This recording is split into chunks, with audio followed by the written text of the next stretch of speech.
you're facing a giant bowl of energy-packed carbon crunchies. 1 spoonful, 2, 3. Soon, you're powered up by the energy surge that comes from your meal. But how did that energy get into your bowl? Energy exists in the form of sugars made by the plant your cereal came from, like wheat or corn.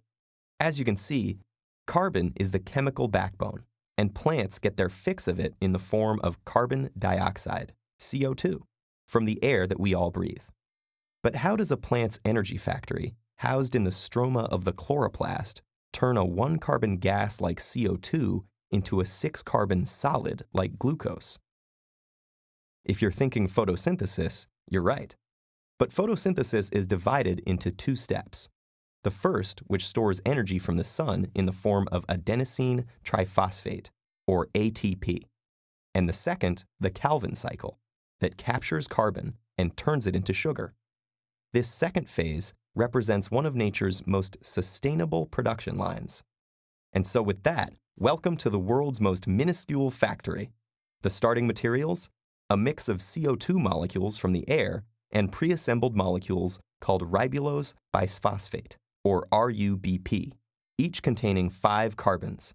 The initiator? An industrious enzyme named Rubisco that welds 1 carbon atom from a CO2 molecule with the RUBP chain to build an initial 6-carbon sequence. That rapidly splits into 2 shorter chains containing 3 carbons each and called phosphoglycerates, or PGAs for short. Enter ATP, and another chemical called nicotinamide adenine dinucleotide phosphate, or just NADPH. ATP, working like a lubricant, delivers energy, while NADPH affixes 1 hydrogen to each of the PGA chains, changing them into molecules called glyceraldehyde 3-phosphates, or G3Ps. Glucose needs 6 carbons to form, made from 2 molecules of G3P, which incidentally have 6 carbons between them. So sugar has just been manufactured, right? Not quite. The Calvin cycle works like a sustainable production line, meaning that those original RUBPs that kicked things off at the start need to be recreated by reusing materials within the cycle now. But each RUBP needs 5 carbons, and manufacturing glucose takes a whole 6. Something doesn't add up. The answer lies in one phenomenal fact. While we've been focusing on this single production line, 5 others have been happening at the same time. With 6 conveyor belts moving in unison, there isn't just 1 carbon that gets soldered to 1 RUBP chain, but 6 carbons soldered to 6 RUBPs.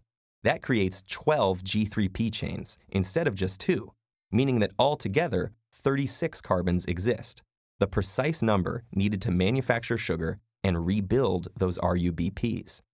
Of the 12 G3Ps pooled together, 2 are siphoned off to form that energy-rich 6-carbon glucose chain, the one fueling you via your breakfast. Success! But back on the manufacturing line, the byproducts of this sugar production are swiftly assembled to recreate those 6 RUBPs.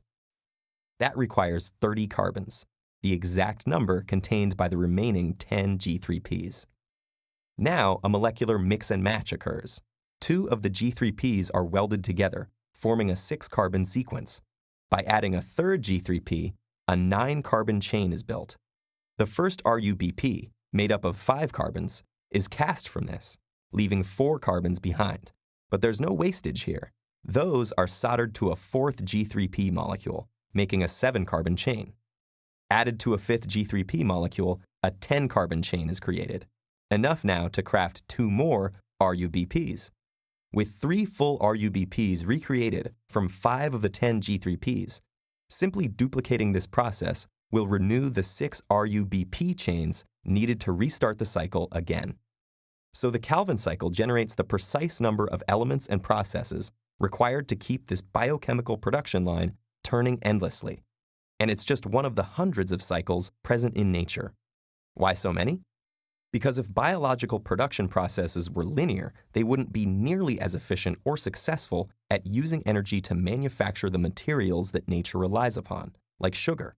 Cycles create vital feedback loops that repeatedly reuse and rebuild ingredients, crafting as much as possible out of the planet's available resources. Such as that sugar, built using raw sunlight and carbon, converted in plant factories to become the energy that powers you and keeps the cycles revolving in your own life.